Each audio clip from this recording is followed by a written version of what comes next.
সম্মানিত দর্শক, আসসালামু আলাইকুম। আপনারা দেখতে পাচ্ছেন এটা একটা 32 ইঞ্চি এলইডি টিভি। এটা আমার কাছে এক টেকনিশিয়ান নিয়ে আসে আমি চালু করার পরে দেখতে পাচ্ছি এটা ডিসপ্লেতে নো ডিসপ্লে, কোনো ছবি নাই, কিন্তু এরকম সাদা হয়ে থাকে।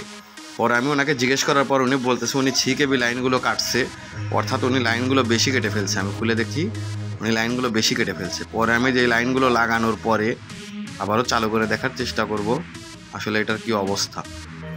আমি 3 KB লাইনগুলো আবারও নতুন করে লাগানোর পরে আমি আবারও প্লাগ দিচ্ছি।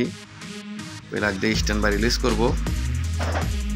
স্ট্যান্ড বাই রিলিজ করার আগে মিটার দিয়ে আমি আগে ভোল্টেজটা মেপে দেখে নেব যে আসলে আমার হাই ভোল্টেজটা ঠিক মতন আসতেছে কিনা।